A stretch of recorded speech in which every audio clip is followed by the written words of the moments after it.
Hey guys, welcome back to our channel. I am Dr. Jemecia, the nurse practitioner extraordinaire, and we are Black Coffee, Honey, and Grits. And tonight we're going to get into a little bit of vaginal dryness, some things that we can try. Now, I think, you know what, I'm going to be honest, I think I'm probably the only one who has experienced that, but there are some things and tips that that we can offer between the three of us. So we are Black Coffee, Honey, and Grits, and ladies, we are the black coffee. Our lips drip with honey, and sometimes we got a little bit of grit. We've got Sass Class and all that ass, y'all. And I want to introduce my other partners here. I'm going to go on with you, Maisha, and then you, Carmel, and we'll get this party started. Okay. Hi, I'm Maisha. This is one of my favorite topics. I'm excited. Let's go.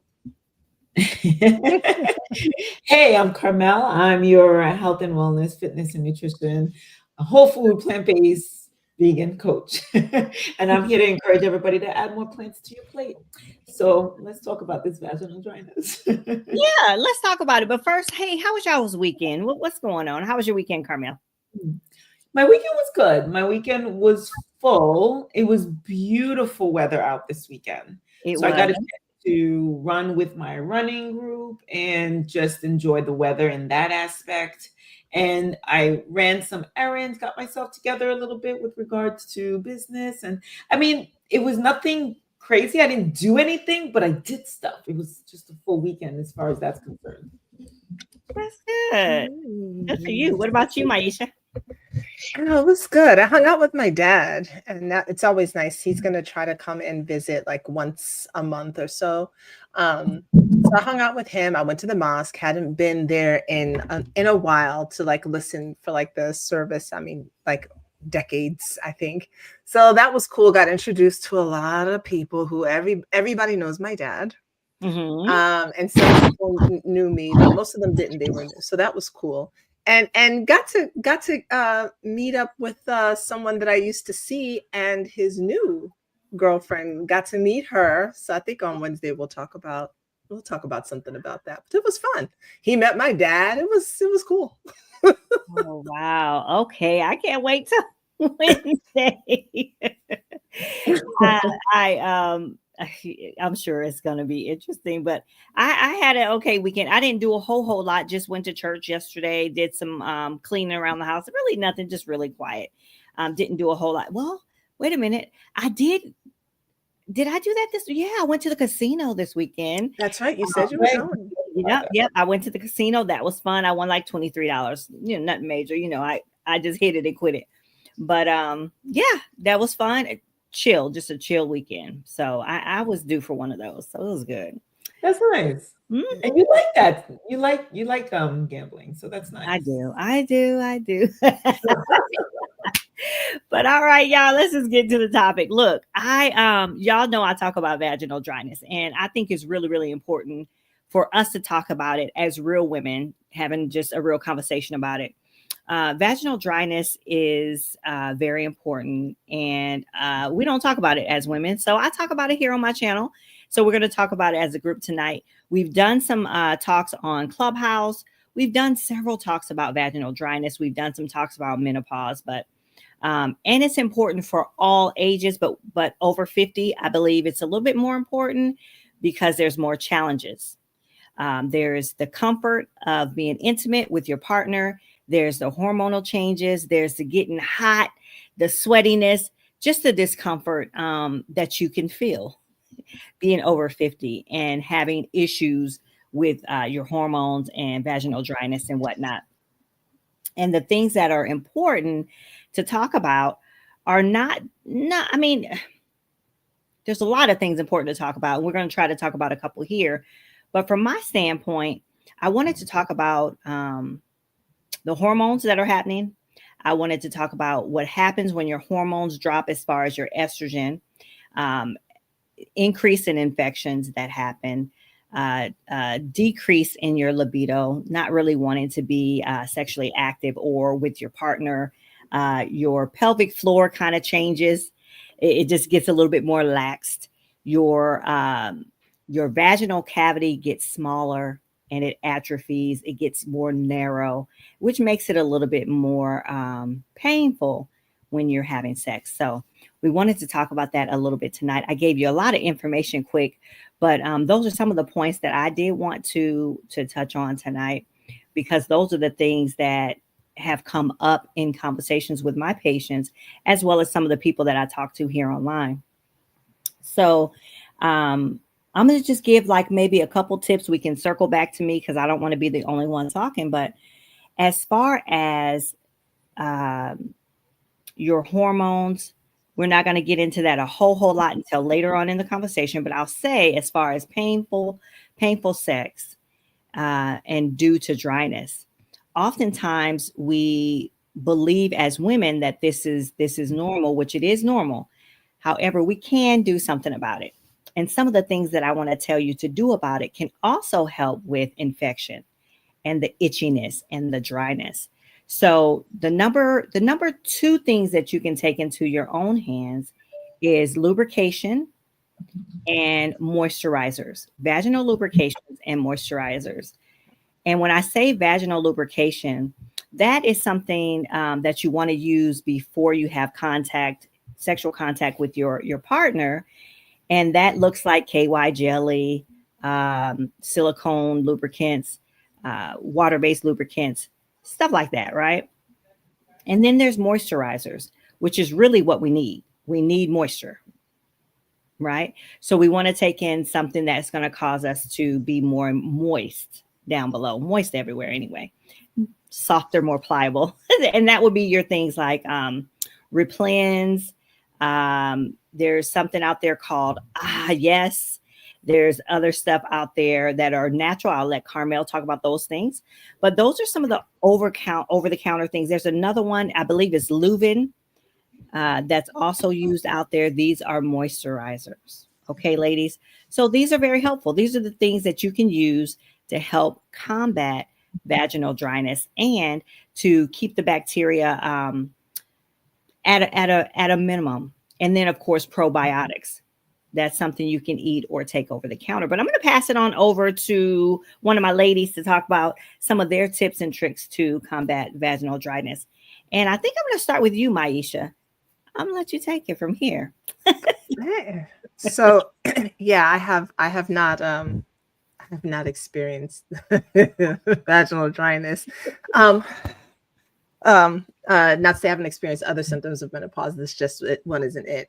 The one that for my clients, and coming from like a sacred sexuality space, the one thing that I always recommend for them is coconut oil, partly because it can go in the vaginal canal and it's edible. So you can, do all kinds of things and have all kinds of fun without having to worry about rinsing anything off. Just, you cannot use coconut oil with condoms, ladies. That's the one thing, and babies can happen during this time. So just please keep that in mind. It's no condoms with the coconut oil. But other than that, there are so many ways to be intimate if it is too painful. First, I did a video on soft penetration, which seems to be baffling to a lot of men. And also keep in mind that a lot of men go through something called andropause during this time. So men have their own version of menopause, if you will. And I talked about just being able to allow the phallus to take its time, as opposed to we're so used to thinking that we have to like shove something in, but really allowing the vaginal canal to relax and open. Mm-hmm. So if it's lubricated and a woman is relaxed, it can still naturally open on its own, which minimizes the amount of pain that can be taking place, as opposed to trying to, shove this hot dog into the bun, if you will. So instead of maybe going all the way in, there's soft penetration where if he's not able to become fully erect, then he can just sit at the introitus and allow the body to do what it does. A lot of this, I think, takes more time as we get older, and we're just not accustomed to it. But when you start off with soft penetration, as he becomes more engorged, the vaginal canal can begin to open. And it can take it can take 20 to 45 minutes for a woman to actually be lubricated anyway. Say And that a lot again. of it can take 20 to 45 minutes for a woman to be lubricated anyway. So Right. most people, by the time they finished having sex, the vaginal canal didn't even wake up to begin with, which is also one of the reasons why it's painful. So my suggestions are, take time. Literally, you have to just take more time. This is not the age where we need to be rushing through anything anyway. Okay, just take your time with it and really enjoy it and make time for the intimacy. Hey, Laquita, how you doing? But that I'll stop there. I'm sure I'll have more to add, but I'll stop there too. Yeah, I want to I want to kind of reiterate what you said about taking your time. So as we get older, like Maisha just said, we have to take our time.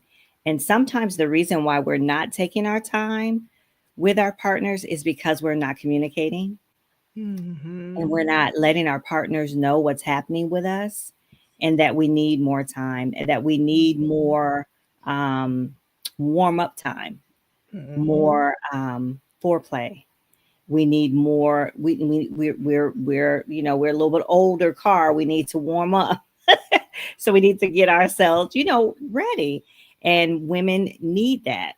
Men not so much, but women do. In order for you to have a comfortable situation when you have vaginal dryness and give your body time to get moist, you have to take that time and you have to be mentally stimulated as well. So I just wanted to reiterate that, Maisha.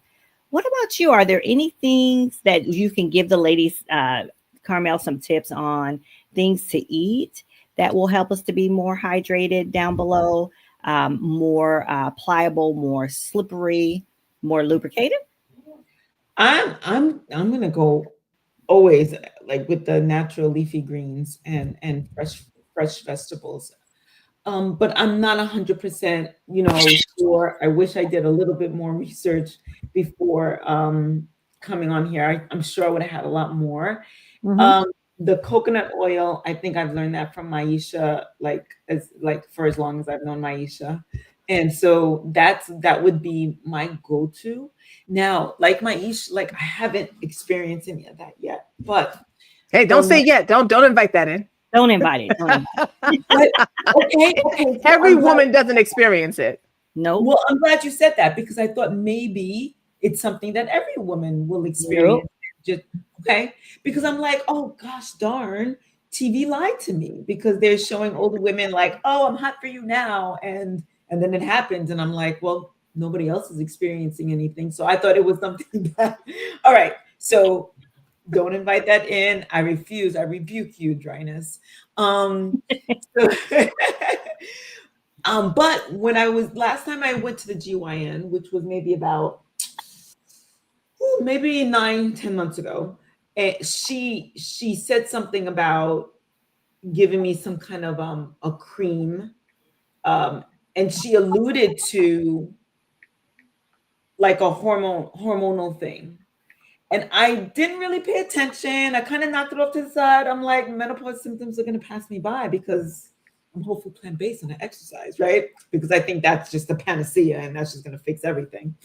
But I kind of didn't pay attention to that. And now I wish I had asked more questions. Obviously, she was saying something during my exam, like you were saying, Dr. Jemecia, that that it gets a little it shrinks a little bit. It's not as, I forget the words that you used, but Atropine. Oh, it's more narrow. Yeah, atropine, not yeah, more, not as pliable. Okay. not as pliable, those things. So maybe she was saying something with regard to that. And I was just kind of like, I was there for something else and or whatever. And I'm just kind of like, okay, well, our appointment's over. And I don't know what you're talking about because I'm not feeling anything. So that was an interesting part of it. And so I really don't have anything to offer to the discussion. However, I do have a question, Dr. Jemecia. At what would this dryness, would it encourage or invite anybody to or a woman to say, you know what, I'm ready for hormone replacement therapy? Is this like, where does hormonal replacement therapy play in the dryness of it, or is it just hormones and other things that are the contributing factors for somebody making a decision like that? Okay, so I would suggest always to start at the lowest level possible, at the lowest amount of any type of medication possible. So start with your lubricant, start with your moisturizer, start with your foods, your water, all of those things first. Start with more foreplay, more communication first. Make sure that you are still being regularly active with your partner first, because those things also help. Now, if you get to the point where it is so painful and you are so not interested and you want to still be active, then I would start with topical first, because topical, let me show this, just so while I'm talking, people can read what I put up there. But topical hormone, estrogen, in the vagina is one of the safest because it doesn't travel systemically all over your body. It kind of stays pretty much local, right? So that's what you want first. You do not want to have a type of estrogen in your body that's unopposed with progesterone. I don't want to get deep with that, but vaginal topical first is where I would start, and then work your way up with your provider. If vaginal doesn't work, then I would go to topical on the skin before I go systemically. I would always go stair step up from the lowest possible. Does that make sense? It does. It does. And that's what she was talking about, some kind of a cream that would be topical or something. And she decided, well, next time we'll just see if you need it. And I was just like, okay. But yeah, all of this is so very interesting. So you wrote foods to eat for vaginal dryness: leafy greens, soy, sweet potato, peppers, pumpkin seeds, slippery elm, maca root, oily fish, and salmon. Most of those was a check. Slippery elm. Yeah, this is a supplement. And I want to say, and I believe I can't be 100% where it comes from. I just know it's such a thing. It may come from like marshmallow root or bark or something. I don't know. I'm guessing. So, Maisha, you might be able to help me on this. But these are the things that I offer to my patients to try, along with a moisturizer, along with a lubricant. So we're doing all these things: lubricant, moisturizer, foods, water. Those are the things we're doing: communication, stimulation, before we go to a hormone replacement. Got it. Yeah. Yeah, and wild yam is another one. I mean, there are so, yeah, did you write wild yam in there? Wild yam is another one. That's good to that narrator still. Note to self: don't deal with them with a poor diet. Yeah, wild yams, sweet potatoes are good. I'm personally not a fan of women taking in a lot of estrogen in general before menopause, because that causes issues and wrecks our system. But as we're going through menopause and our estrogen starts to dip, that's a great time to really bring in the soy products and the tofu and the tempeh and all, because that helps, right? It's the estrogen that's dropping, it's the testosterone that's dropping, and those things can help. So yes, lots of water. Fruit is always good to help to keep the body hydrated. Fruit is always good for that. And so one of the things that can be done, so two things. Talking about atrophy, and I know that there are a lot of women who, for a variety of reasons, feel the need to be celibate. And yes, okra is amazing. Okra water is disgusting, but it helps so much with vaginal dryness. I won't do it, but Okra water is amazing. I just really want to encourage women to have sex. Like, we need to have sex. All right. And if for whatever your reasons are, I don't, if it's religious or whatever, then find yourself a crystal dildo or something that you can use to massage the inside of your vaginal canal, because if you do not use it, you will lose it, and it will atrophy like any other muscle, any other area. So please find some way to either get yourself some good peen or get yourself a dildo or something that will help you to just stay open and stay moisturized. And if you have a partner, one of the ways that you can be intimate without having to worry about penetration if it hurts is to have your partner do not so it's not just fingering, because that's what people think. It's not fingering, it's a literal massage, like if you were massaging your arm or your shoulder. So when I was pregnant, my midwife suggested that my husband run olive oil along my perineum, and that softened the tissue, so I didn't tear for any of my pregnancies. So I didn't need an episiotomy, and I didn't tear, none of that, because he was busy just making sure that that skin was lubricated and stretched out. Your partner can do the same for you with some oil on his hands, right? Like I said, like the coconut oil, because it can go inside, and really just take fingers inside and stretch out and just massage into the tissue. That will help to keep it lubricated. That will help to keep you open. That will help to keep you more pliable. And that will help the blood to continue to flow to the area so that you can actually begin to feel more pleasure. So that's the way to be intimate without having to have intercourse. Yeah. Have sex, y'all. And so the perineum, just so you guys know, for those of you who are watching that are probably don't know that word, that is, Maisha, did you want to explain where that area is so that people understand? Okay, so that's the area between the anus and the vagina. That space, that little area, just the taint. People call the taint spot. Yeah. Yes. Yes. So that's just that area there, and that is the area that has to be stretched when you have a baby, or it has to be stretched, when you have intercourse. So that area needs to be nice and lubricated, not dry or cracky or anything like that. And also, ladies, you want to make sure that you are taking care of your GI tract, your tummy, making sure you have a probiotic, making sure that you're drinking lots of water, making sure that you're not constipated, that you're having bowel movements, and all of those things, because it does affect your vagina. Also, with the coconut oil that Maisha and Carmel talked about is a wonderful thing too, because it has a fungal property as well as a bacterial property, and it can bring your vaginal cavity back down to a proper pH level. And so when estrogen is not there, your pH level is off, your balance is off. So then you're getting a lot of bacterial vaginosis, you're getting a lot of yeast infections, and a lot of women don't understand when their estrogen is low, they begin to have these problems. They begin to have more UTIs.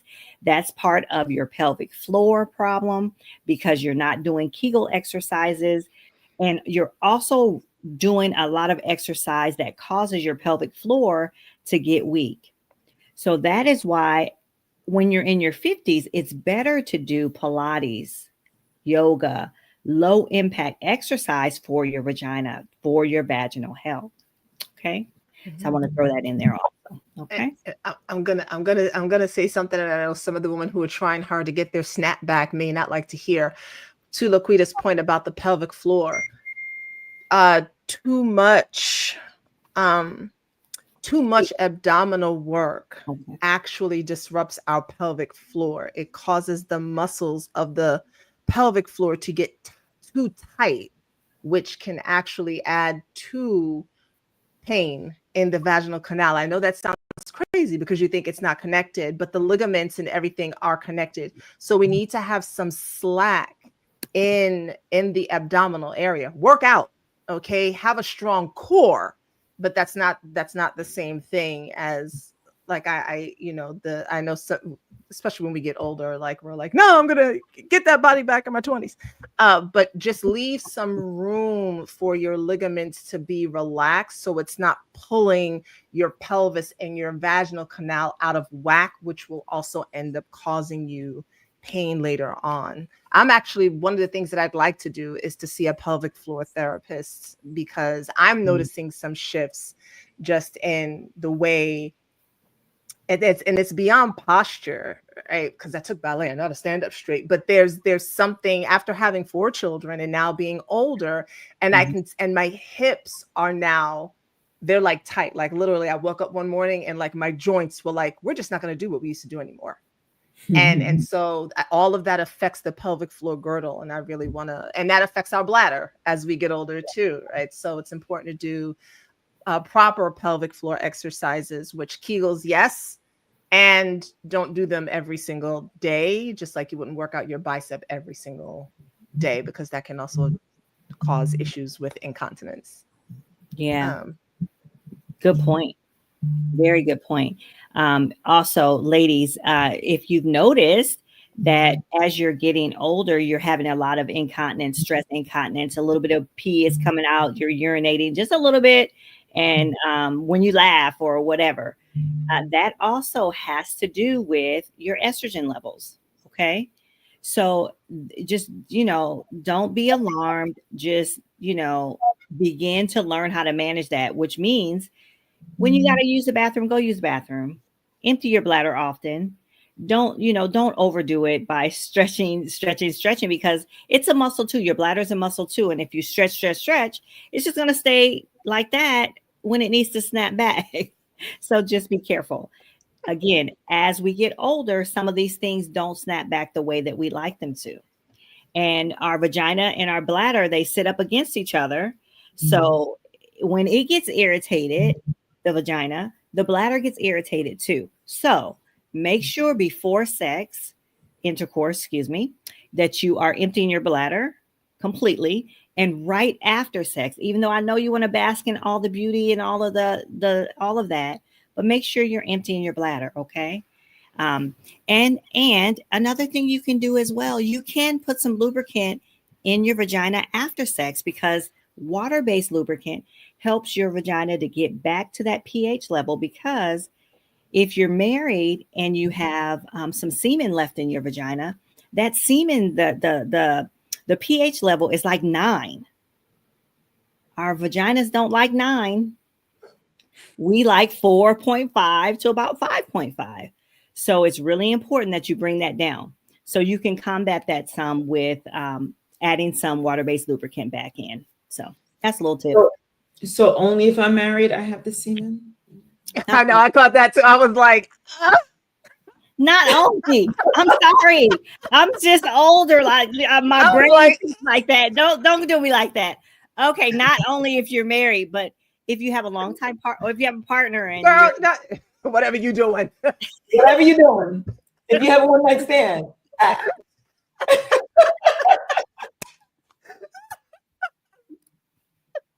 Hey, my bad. Yeah. You guys, listen. If you're getting semen in your vagina, just put some lubricant in there to kind of help you offset a little. I am not, just for the folks out there, I'm not promoting unsafe sex. Just saying. Right. Oh, thank you. Yeah. Thank you, LaJonna.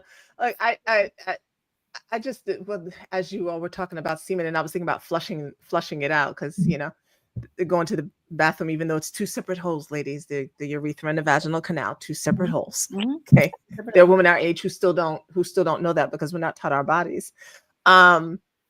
One of the things you can stop doing, if you are doing it, that is not helpful, is douching. That will not help you with vaginal dryness, and in fact, that will throw your pH balance off.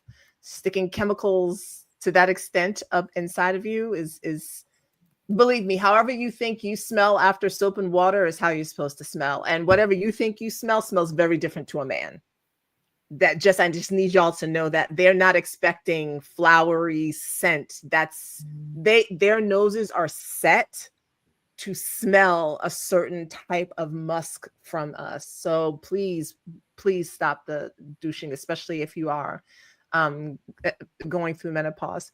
And the other thing is to just, so I'm in 2 groups on Facebook that talk about menopause, and it's interesting to see the different women who are experiencing all kinds of symptoms, and just in general beyond vaginal dryness. But when it comes to sex, there are some women who are like, their libido has like gone through the roof.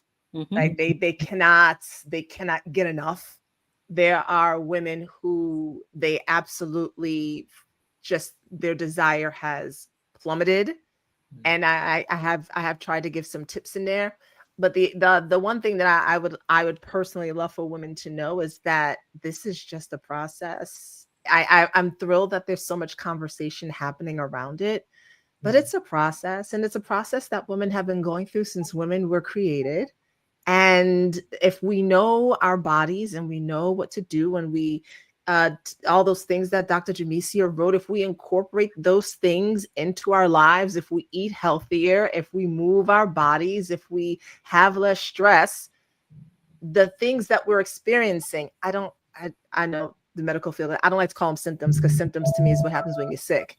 But if we just relax into it, as annoying as some of the symptoms can be, it won't be as stressful. And if we accept the fact that our bodies are changing and this is part of our process, then it also can make it just a little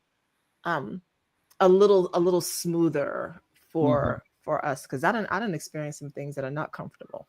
But it's part of the process.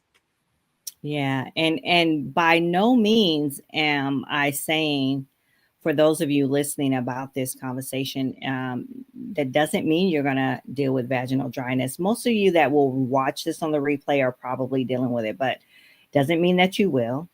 But if you live to be 55, 60, there's 100% chance that you will be in menopause. Unless you've already had a hysterectomy. Right, then you're in menopause anyway. Right, yeah. That's 100%. So if you continue, and just because you experience a lot of the things that come along with menopause, it is a beautiful thing to be able to be where we are at the age that we are. But it's good to have these tips and tricks to pull out if you ever need it. And there are, like Maisha said, a lot of women who never experience anything, and they go through it gracefully. There are women who will go through a cycle where they don't want sex at all, and all of a sudden they're 65, 70, and they're looking around like, where? Let me just grab somebody. So don't be grab them. Grab them. You don't know how many summers you have left. Just go for it. But just be prepared.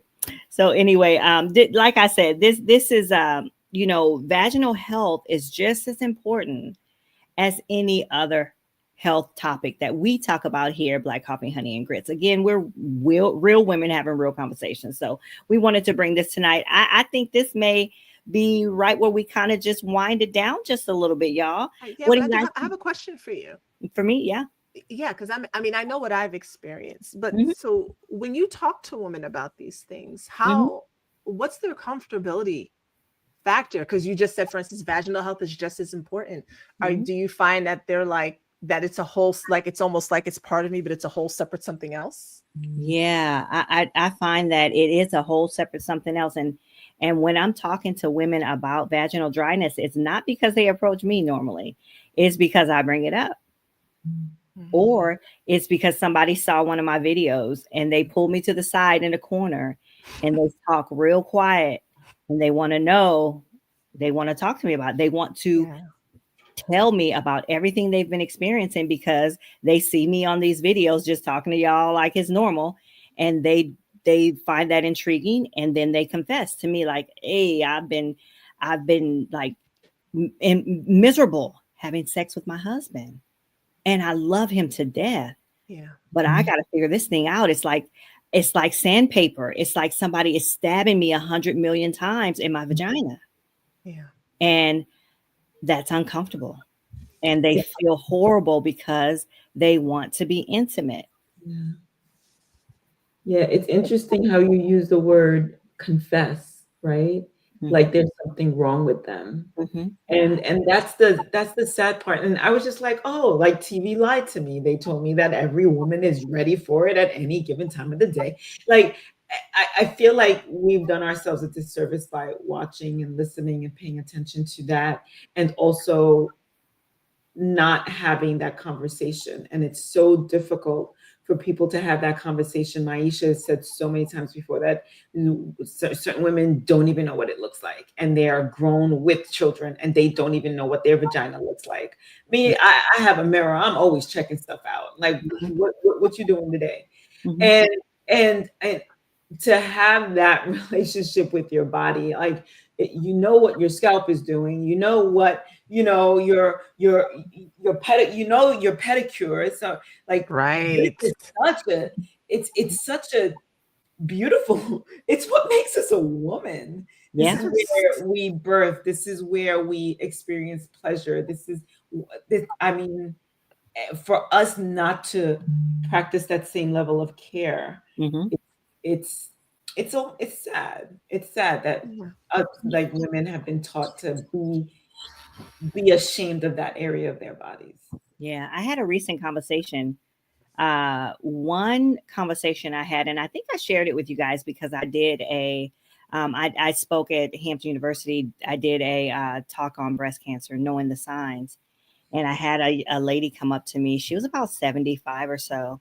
And she told me, she was like, hey, I had not been doing breast exams because I didn't feel comfortable touching my breast. Mm. And then I was with a friend of mine at dinner, and we were talking about it, and she was looking at me like, and she was like, I've never looked at my vagina. And I said, I'm going to buy you a mirror. Mm. So totally, she's in her 40s and this lady was in her 70s. Mm. So we're not having the conversations with each other. Yeah. I mean, I don't, I don't know how we bring it up. I don't know, but let's just, like I said, we're here. We're talking about it. Yeah, just like we just did. Well, it's us, but just like we just, did here.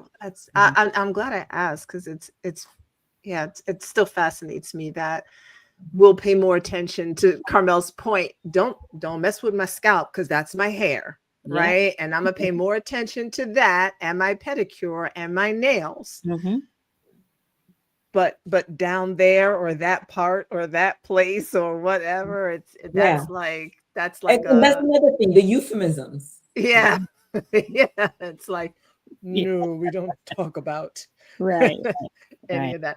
I also want to say TV lied with something else as well. Like, and I just want women to know, because one of the things that I grew up thinking was that once you get a certain age, like, you just don't want sex anymore.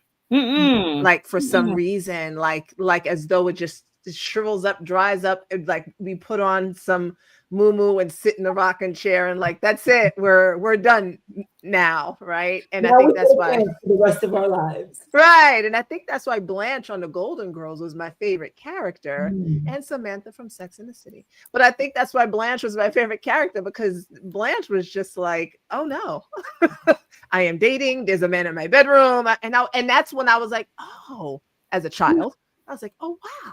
So it's not that way. Okay, cool. But there's this idea that once we hit our 50s, that it's time to like pack it in. And I'm like, no, we're just getting started. If the kids are here, they're pretty much grown, or they can at least take care of themselves, right? They're at least teenagers, if not older, or maybe you have none whatsoever. And you're like, woohoo, like this is the time when we can actually start creating this whole new life for ourselves. So yeah, no, this is time to unpack the suitcase.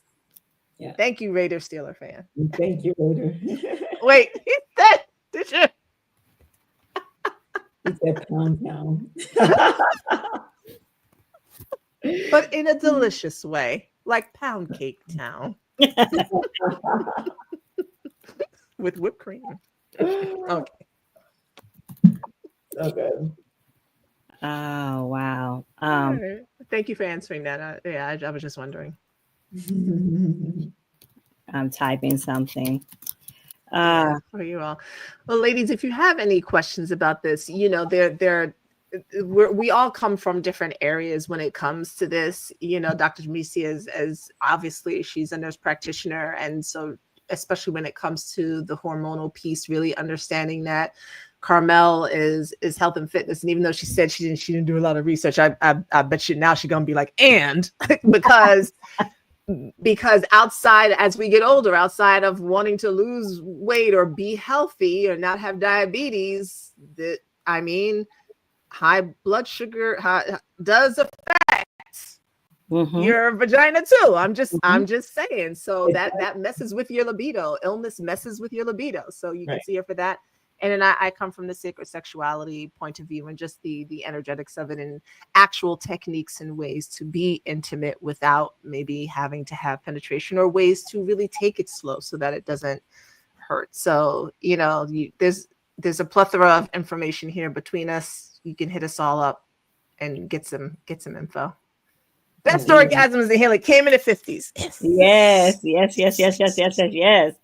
Thank you for that, Laquita. I did want to also say that desires to be intimate, they do decrease with estrogen levels, but the need for intimacy does not always decrease at the same level.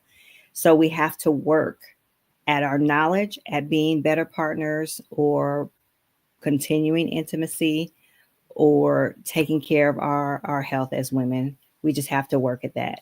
So I think that we did do that tonight. We worked at that as far as trying to give you guys some more knowledge on vaginal dryness over 50 and what techniques you can try. And if you want more content like this, tell us what you want. We definitely want to talk about the things that you guys love to talk about. Y'all really love this topic tonight because there was several people on tonight. We had a nice viewing tonight. So we shall see.